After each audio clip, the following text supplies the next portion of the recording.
We live in an age that proudly calls itself the era of freedom. We are told every day that we have more choices than any generation before us. We can choose what to wear, what to eat, what to watch, what to believe, and even who we want to become. Supermarkets offer hundreds of brands for the same product. Streaming platforms promise endless entertainment. Social media presents us with unlimited lifestyles to admire or copy. On the surface, this looks like freedom in its purest form. But if we look more closely, a troubling question begins to appear. Are we truly choosing, or are we simply selecting from options that have already been chosen for us? In a consumer society, choice is not only a practical tool, it is a powerful idea. Choice is used as proof that we are free. The more options we see, the more we believe that we are in control. Yet, paradoxically, this explosion of choice often leads not to freedom, but to confusion, anxiety, and quiet dissatisfaction. What we experience is not genuine freedom, but the illusion of it. At the heart of consumer culture lies a simple but effective system. Companies do not just sell products, they sell identities, emotions, and promises. When you choose a phone, you are not only choosing a device. You are choosing an image of yourself. Creative, professional, minimalist, innovative, or rebellious. When you choose clothes, you are choosing how you want to be seen by others and sometimes how you want to see yourself. The choice feels personal, even intimate. But behind this feeling is a carefully designed structure of marketing, data analysis, and psychological influence. Advertising rarely tells us what we need. Instead, it tells us who we could be. It creates small gaps between who we are and who we are supposed to be. These gaps are uncomfortable, and consumption is offered as the solution. Buy this, and you will feel confident. Choose that, and you will belong. Select this lifestyle, and your life will finally make sense.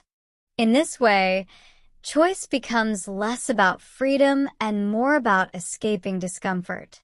One of the most convincing tricks of consumer society is customization. We are encouraged to personalize everything: playlists, news feeds, shopping recommendations, even our daily routines.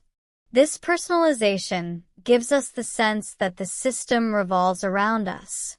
But in reality, these personal choices are guided by algorithms whose primary goal is not our well-being, but our engagement and spending.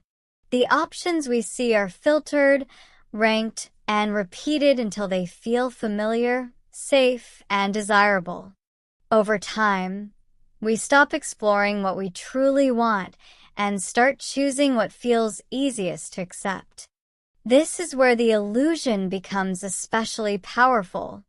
We believe we are independent thinkers, yet many of our preferences are shaped long before we are aware of them.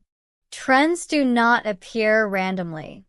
They are introduced, promoted, and normalized. When enough people follow them, they begin to look like natural desires rather than social constructions. At that point, choosing the trend feels like a personal decision, even though it is largely collective and predictable. The illusion of choice also affects how we understand success and happiness. In a consumer society, happiness is often framed as a result of correct choices. If you are unhappy, the message is subtle but clear. You chose the wrong things. The wrong career, the wrong lifestyle, the wrong products. This belief shifts responsibility away from social structures and places it entirely on the individual. It tells people that they are free, but also fully responsible for their dissatisfaction. This creates a quiet form of pressure. When everything is a choice, failure feels personal. Struggle feels like incompetence. People begin to blame themselves for not feeling fulfilled, even when the system itself is designed to keep them wanting more. After all, a satisfied consumer is a dangerous one. Satisfaction ends the cycle of desire, and desire is what keeps consumption alive. Another important aspect of the illusion of choice is speed. Modern consumer culture encourages fast decisions. One-click purchases, instant subscriptions, same-day delivery. There is little time to reflect, question, or reconsider. Slowness becomes an obstacle, not a value. But meaningful choice requires time. It requires awareness, comparison, and sometimes discomfort. When choices are made too quickly, they stop being choices and become reactions. Social media intensifies this effect.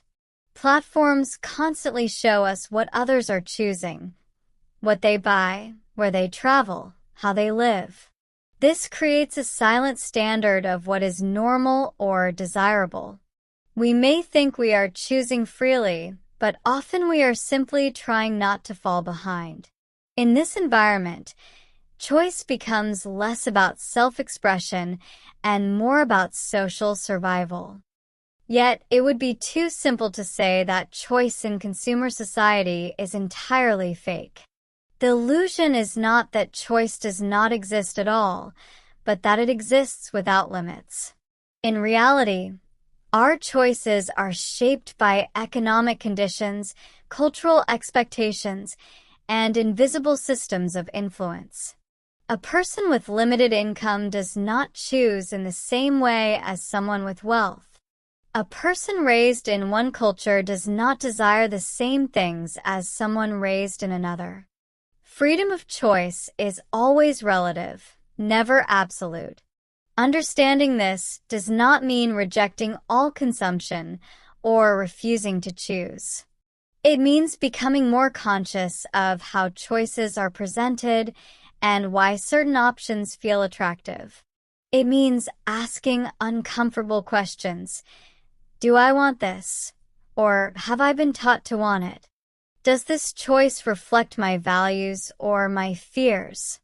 Am I choosing because it adds meaning to my life, or because it helps me avoid feeling left out?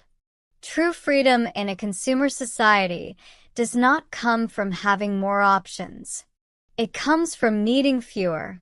When we reduce the number of choices that define our self-worth, we regain a sense of control that no product can offer. When we stop expecting consumption to solve emotional or existential problems, we begin to look for deeper sources of fulfillment, relationships, creativity, purpose, and inner clarity. There is a quiet power in choosing less, choosing slower, choosing with intention. These choices may not look impressive on social media, and they are rarely encouraged by advertising, but they are often more honest. They require us to face ourselves without the constant distraction of new options. In the end, the illusion of choice in a consumer society is convincing because it is comfortable. It allows us to feel free without questioning the system that defines freedom for us. But real freedom begins when we recognize the illusion. When we understand that not every choice needs to be made, not every desire needs to be followed, and not every option deserves our attention. Perhaps the most radical choice we can make today is not what to buy next, but when to stop buying into the idea that happiness is something we can select from a shelf.